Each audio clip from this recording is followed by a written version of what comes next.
2, 3, 4.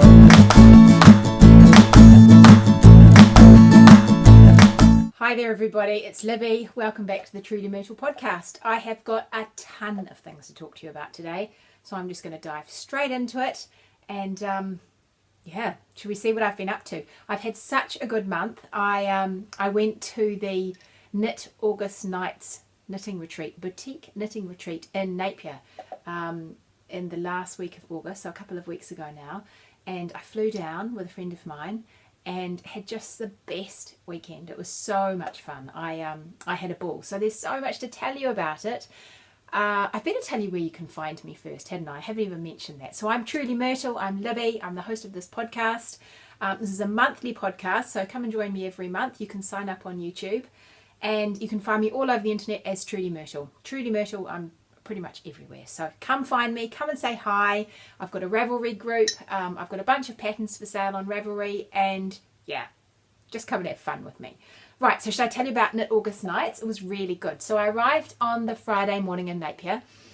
Nearly missed the plane, actually. That was quite embarrassing because although we got to the airport really, really early, we were sitting at the other end of the airport having a cup of tea, knitting. Just happened to meet the woman next to us who turned out to have sheep and lived somewhere, and she was, yabba, yabba, yabba. And we didn't notice the time, and we didn't hear them calling us for the plane. And then we thought, oh, it's probably time to head up. I think we both had got the flight time slightly wrong. So we meandered our way up the airport to find our gate, and all of a sudden we heard our names being called over the loudspeaker. This is the final call.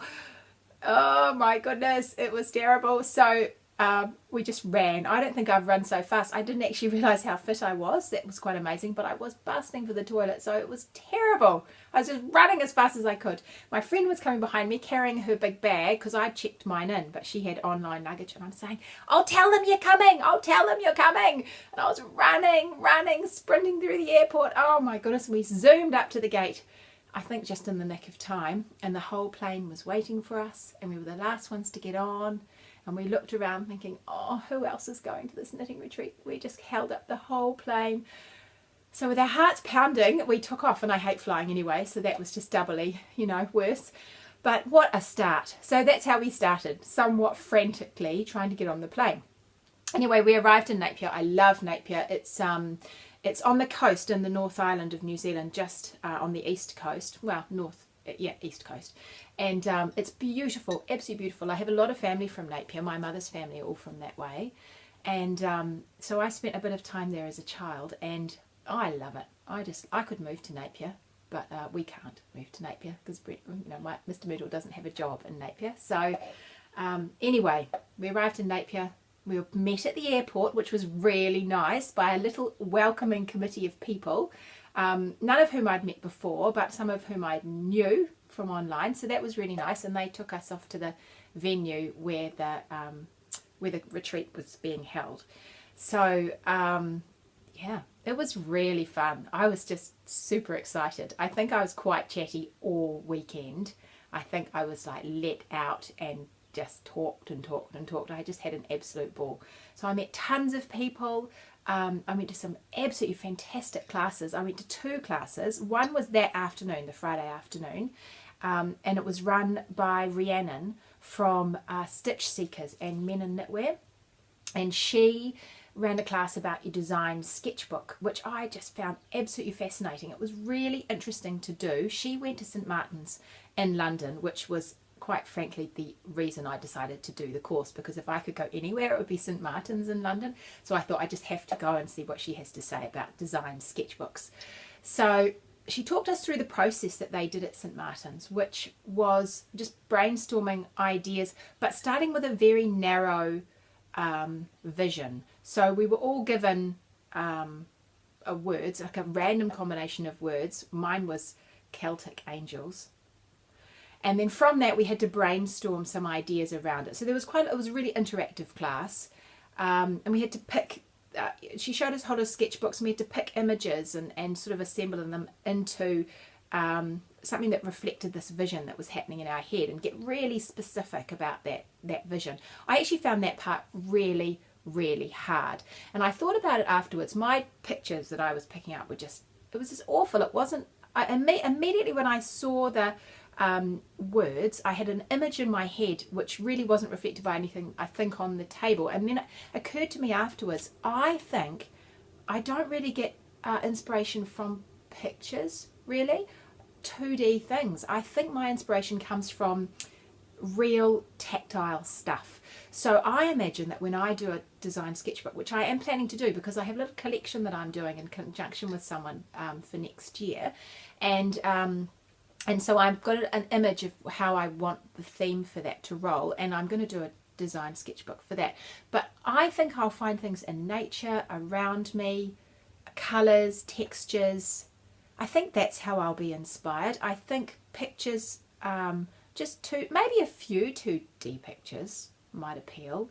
But yeah, it was really, really interesting. Once I got the wool in my hand and I started swatching for this sort of Celtic angels thing that I was working on, all of a sudden all the ideas flooded back. So it made me realise that I'm a doing learner. I have to do things to learn them. I think lots of people are actually like that.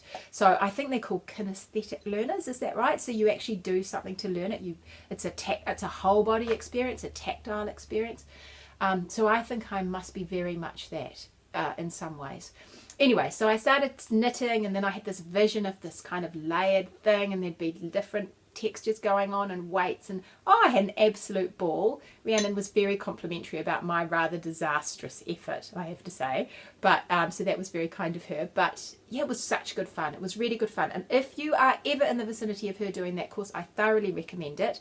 But if you're not, have a go at just brainstorming a very narrow focus, a very narrow range. Like if you're thinking of a beach theme, don't just think beach or sea. Perhaps try and narrow that right down. Think of a beach that you're very familiar with, or an aspect of it, maybe the crashing waves, or I don't know, just try and keep it narrow. And I think that allows your imagination to really expand and dive in a bit deeper. That's pretty deep, isn't it? But anyway, I really enjoyed it. Clearly, I really enjoyed that. It was a great bunch of people in the class. Some of them were doing incredible things. So that was my first class. And then I already bought some things on the first day. So because I got there early, they had a marketplace. So the whole thing was organised in the bottom of a hotel, I think it was. Although I didn't stay there. I stayed with a friend of my parents. But there was a marketplace that was open all the time with local and actually Australian. Some of the Australian dyers and designers had come, which was fantastic, and then New Zealand dyers and bag makers and all sorts of people from all over the country had come, and so the marketplace was open all the time, and then the classes were scheduled Friday afternoon, all day Saturday and Sunday morning, so you could just dive off and come back, and there was a bar and an area to eat, and it was beautiful right by the sea, so you could look outside, and it was really, really lovely venue actually for it. I thought it worked really well. But I bought some things straight away. I couldn't help myself. I thought I'll pace myself and I'll buy things slowly, but I couldn't. I saw some things that caught my eye. I thought I better get them before they go, so I did. So I've actually got this whole bag of things that I'm going to show you. I'll show you some now. Shall I show you what I bought the first day? Let's see if I can pick it out. Now, I have a problem about buying things when I'm at festivals and things, because I get really indecisive and I can't decide what I want, and I'll talk to you about that in a bit in a minute. But the first thing I bought was these. Now these are from Jenna at Nunaba, I think that's how you say it. I did ask her specifically how you say Nunaba, because I think in Australian they say, oh, Nunaba, and I think it means really cute. So you don't ever just say Nunaba apparently over there, you say, oh, Nunaba. I'm probably saying it totally wrong, I hope not. But anyway, that's Jenna does these beautiful gradients. Now she doesn't knit up blanks. She has a mystery way of dyeing her gradients. They are stunning. I adore her colourways. She really, really beautiful colour sense. And she dyes onto white gum wool, which is the Australian Nan Bray. If you don't know anything about white gum wool, go and look it up. I'll link to all of my things in the show notes. But it's fabulously soft. It's beautiful. It's actually spun in the place we were, which I'll tell you a bit more about that as well. And and it's really soft. So I got 2 gradients. I have this idea for a shawl. It actually occurred to me on the plane on the way down what I would do, because I was knitting on something else, which is actually in one of my bags, which I'll show you later. And as I was knitting it, I actually ripped that out because I was sort of doing an idea that anyway, it morphed on the plane, and I realized I needed 2 gradients. So that's what I've got. So just wait. That will be done hopefully for sometime early next year. I'll have these beautiful gradients ready for you. Yeah, super exciting. So I bought those straight away. I just adored those colours. I actually chose a different colour, then then went back and changed it. I just find it really hard to make decisions in a rush and under pressure. So that was the first thing I bought the first day. And then I bought, what else did I buy? I'm pretty sure I bought something else the first day too. Oh, I did. Here we go at the bottom. Now, these are beautiful. I haven't had a chance to try any of this yarn before, and Morag lives in Dunedin, and she has a company called Vintage Pearls, and I've heard a lot about Vintage Pearls, but because she's so far away from me, other end of the country, it's where I went to university, 2 hours on a plane, I hadn't had a chance to actually try any. So this, and the colour is rotten on the screen. You can't see it at all, what it looks like. So I'll describe it. It is a grey, green, blue, kind of. It reminds me of one of those stormy clouds that comes in, and but it's been a clear day, but a stormy cloud rolls in, and you know it's going to rain. And it reminds me a bit about that. It's that really dark, thundering, just kind of dramatic cloud that comes in. So it's a superwash merino and nylon. It's called Hunter's Moon. Hunter's Moon. There we go. It's absolutely beautiful. I got 3 skeins of 4-ply fingering because I'm going to do a cardigan with this. I keep wearing my Grace cardigan and another little cardigan I've got in 4-ply, and they're really on their last legs, and I really need some new ones. So yeah, this is going to be a cardigan. Shoddy image of it. It really doesn't look at all like that. That looks quite grey. It's a real licorice green grey. It's beautiful, beautiful colour. So that's going to be for a cardigan. So I scooped those up on the first day. They were my surprise purchases before I shot off to my class. So then, what did I do that night? I think I went out for dinner with some people. It was really nice. The next morning I was up bright and early because I had a class that started at 9 o'clock. So I was back into the venue and went to my class at 9 o'clock with Georgie Hallam from Ticky Knits. Now I have been knitting Georgie's patterns for quite a few years for my kids. She does the most beautiful kids patterns. She has got some adults patterns as well. And I've made a whole bunch of them for my girls, and yeah, just my girls actually. I've made lots of her patterns. So she'd come all the way from Australia to teach a class, and the class, teach a couple of classes, and the class I did with her was about raglan shaping, which was absolutely great. It was really great. I was embarrassed because I actually had all the books already that she talked about, and I did know all the stuff theoretically that she talked about, and yet I needed to go to tell so I could find out that I already knew stuff. Does that make sense? I've been feeling really unconfident about what I think I already knew. So I went along. It was fascinating. I had lots of questions. That seemed to be the theme of the weekend for me. Lots of questions.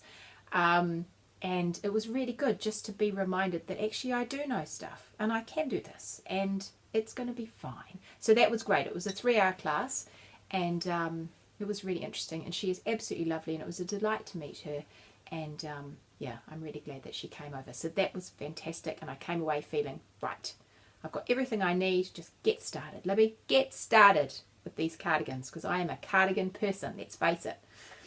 So that was cool. And then I went back over. I had lunch with some people. This was Saturday, and hung out in the afternoon meeting people and knitting and doing a bit more shopping. I'll show you what I got. So that afternoon I had a bit of a dilemma because I went to the Holland Road Yarn Company stand. I've just remembered I did something in the middle, but I'm not going to interrupt my train of thought. I'll come back and tell you that. So I went to the Holland Road Yarn Company stand, and she had some beautiful wool that I had heard of and not touched from overseas, and I really wanted to have it. So our biggest problem was deciding what colours to have, and I found that impossible. So Tash was very kind and she let me take a whole bag of yarn away so I could look at it for quite a while, decide what I wanted, and then come back with the ones I didn't want. So that was very kind of her, because she could obviously see my distress at being unable to narrow down my choices. It was terrible. So the first thing I got was this one from the Fibre Company. This is a little skein called Road to China. I've heard a lot about the Fibre Company because I've been listening to Curious Handmade, and I know I think they're one of her sponsors actually, the Fibre Company, and she's used some of their yarn recently. It's not the only place I've heard of it, but that's the one that springs to mind. It's beautiful. It's absolutely beautiful. So the colours are stunning. I have to say that. The colours are absolutely beautiful. So this is Road to China Carnelian. I think that must be the colour, Carnelian. It's 65% baby alpaca, 10% cashmere, 10% camel, 15% silk. Ooh la la! That is lovely. What a combination. So it's made in Peru. It's absolutely divine. Divine. Yeah, you can't really see the colour. It's darker than that. It is darker than that. It's yeah, it's kind of more like that. Kind of more like that. I don't know how to get it right. But anyway, it's beautiful. This is going to be a hat. Now it's only 50 grams. It's going to be just a dinky little hat, because someone said to me, oh, they got a hat out of that. And I thought, I reckon I could get a hat out of that too. I'm going to have a go. It's a DK weight, I believe. Yeah, it is. It's a DK weight. Fine. So I thought, yeah, maybe not. Maybe it's slightly lighter. Might be fingering. Anyway, be good if I knew how many. Oh yeah, 159 yards. Oh, I'm hopeless with yards and meters. Yards are longer than meters, aren't they? Anyway, it should be enough, and I'm going to make a hat out of that, and it's lovely. So I got that. That was kind of an easy choice. Then I was struck with this. Piper from Quince & Co. I've heard about Piper. It came out not long ago. It's one of their newer ones, if not their newest yarn, and it is heavenly. Heavenly.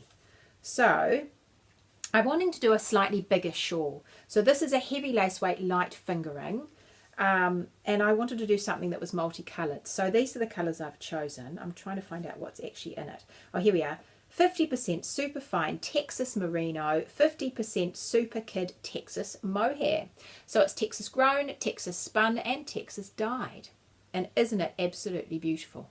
The colors are pretty accurately represented on the screen. They are pastely, muted, stunning. Stunning. I love them. So I was really torn between this green, which I adored, and a blue. But actually I'm really pleased I chose the green. It just lifts it. And do you know what it reminds me of? An apple tree. Apple blossoms.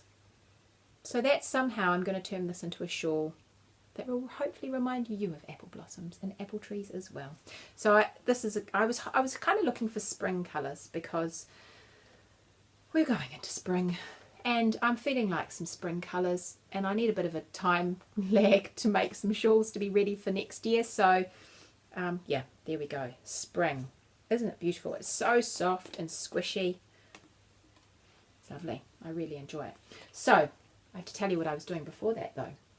So before I bought that yarn, I actually went on a tour of the local woolen mill, which was totally fascinating. Now, if anyone was on that tour with me, I sincerely apologise for asking so many questions, because I was totally amazed and transfixed, and I asked so many questions. The guy that took us on the tour actually thought I was a spy, he said. So that was a bit embarrassing, but it was just fascinating. And because I know I have a bit of background knowledge, at least I think I do, I've read a lot and I listened to a lot about woolen mills, I had a lot of questions about what they were doing there. So it was really interesting. Now, one of the things that I didn't know about the woolen mill, it's in Napier. It's called Design Spun, and they spin a lot of wool yarn from all over New Zealand as well as Australia. I think I'm not sure whether some of the brands I know of that are being spun here are going to Design Spun, but I do know that white gum wool, this one I showed you before, this is being spun here, and yeah, a whole lot of big brands from New Zealand are spun there. And yeah, it was really interesting, really interesting. So they spin worsted spun yarn. That was the one thing I didn't realise, that you needed a different machine. They have machines to spin worsted. You need a different machine to spin woolen. So worsted spun is where you spin with the grain. Now I know this from learning to spin, which is, so it was really interesting to hear about it in the mill. Yeah, worsted spun, you basically spin with the fibre. So you have a fibre, the staple length that runs down like your hair, and you spin with the grain. So you feed it in, you know, like this with the grain. So it comes out much more sleek. You can get quite a tight twist on it, and it can be quite worsted yarn generally is good for good stitch definition if it's got a tight twist. It can be loosely twisted together, the different plies that they make. If they make 3 plies, the way they twist them, they actually call it folding, not plying, which I didn't know. In the mill they call it folding. So anyway, it creates a sleeker yarn. There is a company in the South Island, which I'll show you some wool from them in a minute. I'm pretty sure they must spin this wool, who do woolen spun, and woolen spun is against the grain. So you're taking fibres out. I use my hair as an example again, but here's your staple length. You take your fibres out from the side and you spin that way, and what it creates is a plumper, woollier yarn. It tends to be more durable in the long run, sometimes not as soft, although the stuff I've felt is extremely soft. So I'm not sure that holds true. Someone like Brooklyn Tweed spin woolen spun. So I asked him about that, and that's when he told me, no, they don't do woolen spun, they do worsted spun. So that was really interesting. I couldn't believe what a physical environment it was. I was really surprised that there wasn't, I mean, it's not a huge mill, although I gather they do a lot of work there. But there was really manual work, so that they have these big, they call them cans, fibre cans, yarn cans. Oh, I keep wanting to call them milk cans. They're not milk cans. Wool cans. They might be wool cans. About this round and tall, sort of up to this sort of height, full of fibre that you actually have to manually move from one place to another. So the fibre starts going through a big carding machine to sort it all out, and all the rubbish comes out of it, and from that it goes through a range of other machines that sort of swirl it into these big cans, and then they're moved over to go through a machine with a whole lot of teeth that kind of gets slimmer and slimmer as the process goes along. They I remembered what they were called yesterday, and now it's gone out of my head. They're not combs, but they look like combs. Grills. I think they're called grills. And so they're like a grill, and so the fibre is pulled through. And it's amazing how much more dirt and bits come out of it, and you think it's clean. It looks clean. So there's a whole lot of processes, but between all the processes, they have to move all these cans on and they're not overly heavy, but there's a lot of them. So I was surprised that it was quite how manual it was. They do a variety of interesting things there. They dye the fibre and then spin it, but they also spin or fold, I suppose spin, anyway, the fibre and then dye it. So he had a couple of different things he could show us in the mill about that. They had a whole big room, which I was quite amazed with, for dyeing, and they had these big machines, which I didn't expect it would look like this. So they had these giant stainless steel, like they look like coffee machines, because they were so much stainless steel, and they were made by some Italian company, which I suspect is actually a coffee machine maker, because it was a name I recognised, or maybe it's just because it's Italian and it's stainless steel. Who knows? Anyway, they have like big doors that open, and you put all the wool in, and then you close them and seal them. They're off the ground. They're sort of like some sort of oven, stainless steel oven, they look like. Some are enormous and some are not so big, and they seal up properly, and then they fill with water and the dye, and then that's how they dye all the yarn. So they have all these skeins hanging in them. It's fascinating. It's absolutely fascinating. He said that they use a lot of water, the dyeing, and in order to discard the water, they have to have it at a certain temperature, which I think was under 50, and it has to be pH 7. No more than pH 7, he said. So they have to bring it back to that before they can discard the water. So he said they can recycle some of the water, which they do, but a lot of the water is wasted. So that's an interesting issue, really. I mean, we have a lot of water here, but in New Zealand, but that's interesting. What else did they have there? They just had big vats for dyeing things.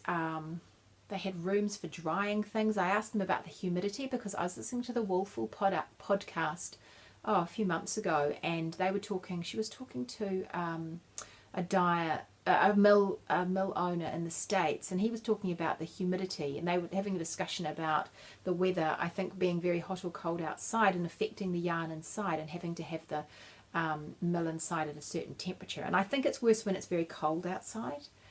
But of course they don't really have that problem in Napier. It's a beautiful climate. So I asked them about the humidity, and they don't really have a problem with the humidity, but they do have a room that's a bit warmer and dry to dry yarn. But that's not an issue they really have to deal with. It was absolutely fascinating. I asked a ton of questions. It was really it was really good just to see how it all worked.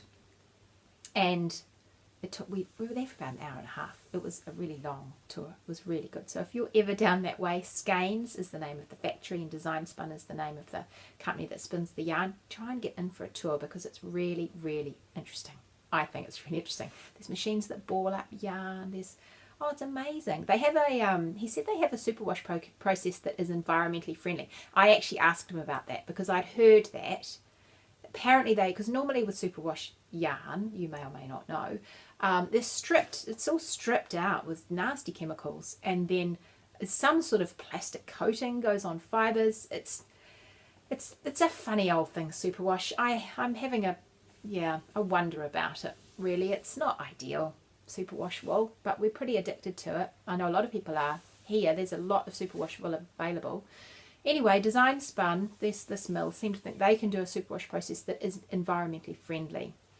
So, of course he wouldn't tell me what they did. But, I thought that was hopeful. Anyway, rather than this, the nasty way of producing it, which a lot of it's produced in China, the superwash yarn and then sent back. So he, encouragingly, the guy that showed us around said they used to have 3 spinning machines there, and years ago they got rid of 2 because the demand for yarn was so low and wool was really low. But now everything seems to be picking up a lot more, and I think people are starting to recognise that actually using wool and natural fibres is a better choice. And for every single way, I am unashamedly in favour of natural fibres. And they're having to buy another machine, which comes at a big price tag, but that's really encouraging. So in the meantime, I'm thinking that they're having to outsource a little bit of what they do while they're waiting to get their bigger machine. But that's encouraging, isn't it? That's good. It's a good thing they're having to expand. Long may it last, I say. So while I was there was a shop in the front, which I've been to once before many years ago when I visited my brother in Napier. And I bought some yarn in the front of the shop, and I've been looking for some merino, not merino necessarily. I've been looking for a natural coloured fibre, wool, to re-knit my darling Dotty shawl in. Now I haven't got a copy of it to show you, but I have a yellow sport weight shawl which is really pretty. I love it. Which is covered in an all over dot pattern, and then it has bobbles along the border, which is a beautiful throw in the summer. I made it originally out of some sport weight yarn from Skein in Australia. She's got beautiful yarn if you're ever looking. And I wanted to re-knit it because I had a hankering for a big cosy winter shawl just as we're coming into summer. As you do. So anyway, I've been on the hunt for a little while and thinking, I'll get some when I'm down there. So anyway, I found this one was in and it's a really reasonably priced pure merino. It's called Clifton Stone. I believe it's undyed. It looks undyed. But having said that, it's a possibility that maybe it is a dye. I don't think so. I think it is undyed. Anyway, Clifton Stone, it's a DK weight. It's actually a reasonably heavy DK weight, I would have thought. But they say the tension is 22 stitches for the 4 inches or 10 centimetres on 4mm US 6 needles. So that's pretty standard. So, but it seems slightly heavier. Anyway, I bought a whole lot of that. And I've been showing you on Instagram and Facebook, and here is the new shawl coming, which I'm just loving. It's a bit of a yarn eater because it's going to be really large. It's a big crescent shawl. I'm just doing it in the same way I did the other one. It's got these all over dot patterns, and I'm just about up to the border. just about up to the dotty border. So it is a really cozy. It's going to be so, oh, it's going to be delicious. It's going to be like a jumper that you can throw on, I think. It's really soft. I'm enjoying the yarn. I'm loving the dots. I just love the dots. I've got this real thing about spots, stripes. I just love them. So yeah, that'll be coming out. I'm going to re-release that pattern. It will have to be a separate pattern. I don't believe Ravelry can allow, I don't think there's any facility for having two weights in the same pattern. So what I think I'll do is I'll just reshoot it. I'll reshoot some photos for it and just release it as a separate pattern. If you already own my Darling Dotty pattern, you will get the new pattern for free. And then I might arrange something. So if you buy one, you get the other one at a discounted price or something. You may not want both, of course. You may decide, I quite like just buying a pattern in one yarn weight, and then I don't often have a desire to knit them up in different yarn weights the same pattern, but this one I did, and it's nearly done. So that's the wool I bought from, and it does smell of sheep, it's nice. So that's the yarn I bought from Design Spun when I did my tour. So much, it was such a busy weekend. I just had such a good time. I just met so many fantastic people. Yeah, I did a lot of talking. I was surprised that people actually knew who I was. That was very, very exciting, flattering, slightly crazy, totally crazy.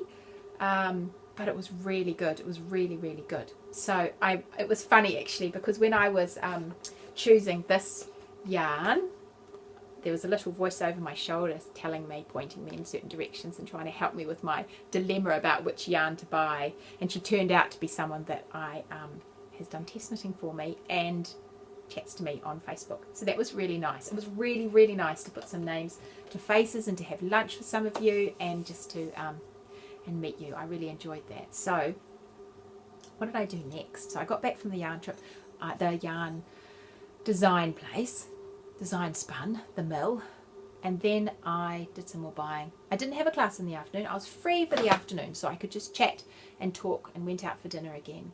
And then, oh, and I got a gift. I'll show you my gift. We got a beautiful big gift bag full of all sorts of goodies in the for the whole event. But before we left, I was part of a gift swap again, and I think I told you I got together some stuff for someone else, which was really fun. And then I'd forgotten I was getting a gift, and I got this lovely parcel. Came in this bag from Gradient. Oh, you can't see it. Came in this bag, which is a hand-painted bag from Gradient, and it was stuffed full of beautiful yarn from Bleating Art. And it's upside down, that's why you can't read it. Bleating Art. Now Alice, who dyes this fibre with yarn with her mum, moved to Napier after going to the retreat last year. She moved in the meantime to Napier. Lucky thing. I did send a text to Mr. Myrtle. Mr. Myrtle, we could move to Napier. He said, right, okay. But we're not going to move to Napier. But anyway, I'd love to. So this is glorious. Now it was really, really good because I'd been eyeing up the yarn on this stand and I didn't know which ones to get. And then Kelly Brooker from Peka Peka Knits was my mystery gifter. I did guess it was her. The whole gift was, it had to be someone that knew me, and I've met Kelly in real life. Had beautiful tea in it and chocolate that I love, and some fabulous little gold bird scissors, and trying to think what else was in it. She was really, really generous. There were lots of lovely little treats in there, and I thought, this person just knows me. They just know me. They've got this so right. And the colour of this yarn, and yeah, it was her. So thank you so much, Kelly. I really appreciated it. It's such a cool gift. So two beautiful skeins of this yarn. So it is a merino wool 20% nylon. Now it's a worsted spun. No, it's not. It's a woolen spun. It's a woolen spun, so I suspect this is spun in the South Island of New Zealand where they have the woolen spun mill, and it's absolutely lovely. It's so soft. I adore the colour changes in it. It's just a play on the same colour, the whole thing. It's a really rich raspberry, and I am not going to knit socks with it. I am going to do a spring shawl. I just think, it'd just be glorious. Just this big pop of colour, and I've got enough there to do a really good size. So I've got 800 metres, I think. Yeah, I've got 850 metres to play with here. We are going to have a great, fantastic shawl out of this one. I just know it. So, oh, it's great. I do enjoy that. So that was really cool. Now, the reason I think this is spun in the South Island is because I also bought this, which is spun in the South Island, and it's also spun woolen spun, and I hadn't ever heard of this yarn before. It's Manioto. Here's a better one. Manioto wool. Manioto wool is in the South Island, grown and processed in New Zealand, 100% wool yarn, premium quality mid-micron, bred and farmed in Central Otago and designed and produced in Geraldine. That's in the South Island. Now, I went to university down that end of the world, Otago, so I was really pleased to get hold of it. And now, I just love it. It's the most, apart from the fact I adored this colour. Adored this colour. Can you see the colour? It's a bit richer. That looks a bit pale. Yeah, it's like that. That's it. That's a better colour. It's beautiful mossy green colour. Mary, who runs Manioto Wool, dyed it herself. She said she has merino Romney crosses. And so it's going to be a durable wool with a nice amount of softness in it. And she has been getting them spun in the South Island. And I'm just so pleased and excited to have a woolen spun local yarn from New Zealand in beautiful colourways. So she's got this really muted palette going on. There's nothing electric in there at all. It's all these beautiful wearable colours, which I adore. So I bought just one skein off her because I am going to swatch for a nice big chunky cardie for next year.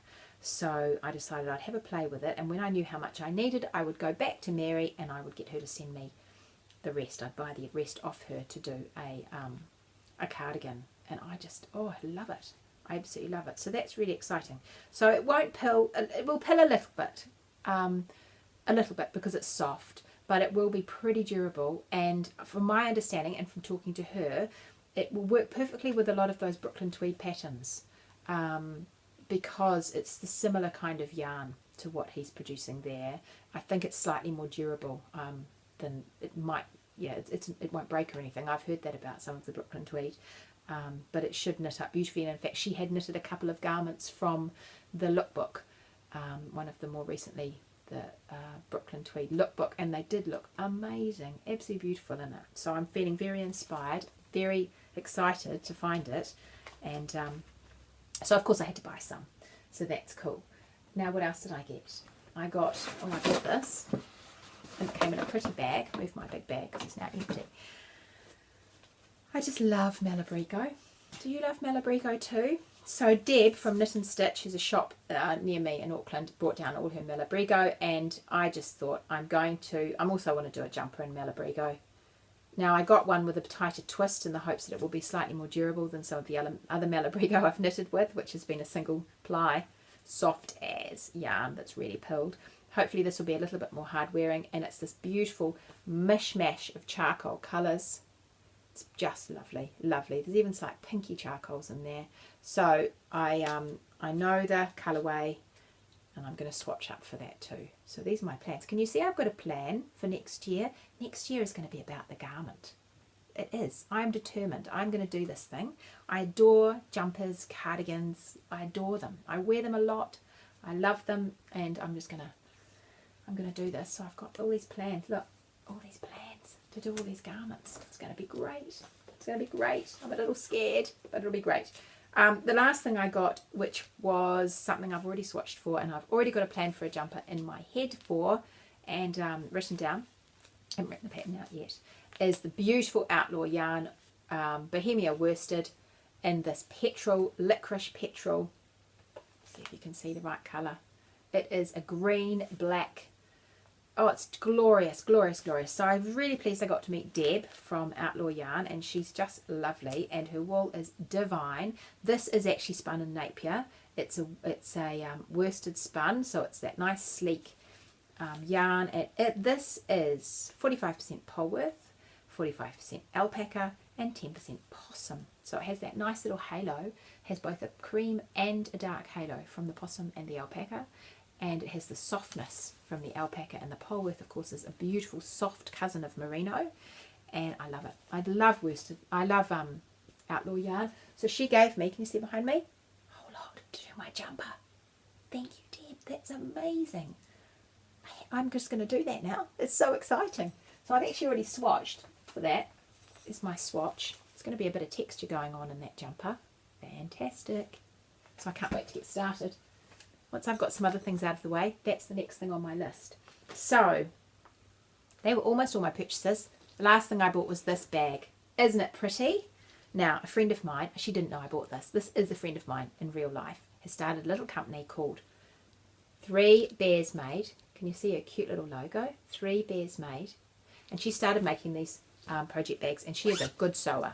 So they are great bags. Beautiful. Every time she buys yarn, I could buy that yarn. She has just the most fabulous taste, at least it's what I love. So she's a good person to consult for things. We're similar colouring. So yeah, she's a reliably good chooser of yarn and fabric, I think. These beautiful big bags, they've got lots of space in them. This is a sweater size. So she had them on a stand down there, and I snuck up and bought one before she realised. So isn't it nice? I love it. This has got my something else I'm working on. That's what I was working on the plane. More Jenna, more white gum wool. That is going to be cool. I can't wait to finish this one. It's on slight hold at the moment. But anyway, 3 Bears Made, new bag. So I think that was all my stuff. Sunday morning I poodled about and then went out to the airport, got on the plane on time and got home to find new lambs in our barn, which was a really nice way to end the weekend. And it was great. It was so great that night, Sunday night, I actually booked my flights to go to Dunedin at the other end of the country in March for the next Yarn Festival, Unwind. Now, are you going to that? You should come to that too. It's going to be so much fun. Slightly longer. I'm going on Thursday night that time and coming back on Sunday night. I haven't been to Dunedin for 20-something years because I haven't been back since I graduated from university in the mid-90s, early 90s. Oh my goodness, I don't dare to think. Anyway, it's been a long time since I've been to Dunedin, and I am really looking forward to getting back. My mum's cousin lives down there, so I'm looking forward to seeing her, and I'll stay with her. And I haven't signed up for the actual conference yet. It's not open, but I have flights, and I am going. First weekend in March. I think there's some deals on the flights at the moment, so I just got in there and did it. And you should come too. It'll be so much. It's going to be so much fun. Honestly, if you haven't been to a yarn retreat, which I hadn't been, to actually go away and stay and do classes, it's wicked. It's so much fun. There were over 200 people at the Napier one. I don't know how many will be in Dunedin, but it was just there were rooms of people who just thought like me, which was lovely. They've all got the same passions and interests and creative people, and oh, it's so much fun. So you should come. Now, in the meantime, I had a couple of things I wanted to tell you as well. I wanted to tell you, and one more thing to tell you. I wanted to tell you about our Spoil Yourself Knit Along, Stitch Along, that I'm hosting over in the Budding Designers Down Under Ravelry group. I'll link to the actual thread in my show notes, so go over to my blog. I'll do a link on YouTube and a link on the blog for that. And come over and join us. It's just running for the month of September. And the one condition is that you make something for you. Spoil yourself. That's my one rule. You don't have to make any of my patterns, but if you do, that would be lovely. You can knit something, crochet something, sew something, weave something. I really don't mind. I just want you to do something for you, preferably that you can wear. Throwing over your shoulder, that counts as wearing, doesn't it? On your head, that's all. That necklace, that's all wearing as far as I'm concerned. But come and do something for you and spoil yourself. So there's lots of people joining in. And there's some nice happy chatter. People are making things. It's really lovely. And I've got some great prizes. I need to do a blog post to tell you all about the great prizes. There are quite a lot of prizes. We've had some really generous gifts for prizes. So I can't show you, they're all the way over there, but they're great, and I'm going to take photos of them and show you on the blog and in the Ravelry group. So we've got yarn, I've got books, I've got sewing pattern, I've got fun. It's really fun. There's lots of really nice things. Bag, project bag, great. So anyway, come and join us. I think that's all I had to tell you. That's a lot, isn't it? Anyway, I'll talk to you later. Bye. Is it a scarf or is it half of a sweater? From what I've heard, it could be a third. show. There's no excuse now not to be knitting, 'cause you can do it standing and you can do it sitting. Is it a hat or is it the start of a blanket? Maybe a ball or even a shawl for a baby. There's no excuse now not to be knitting, 'cause you can do it standing and you can do it sitting.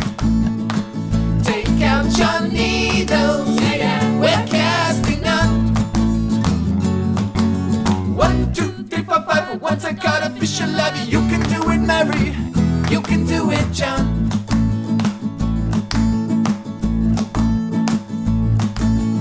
Is it a gnome or some other homely creation? Wait and see, it might even be for a teapot.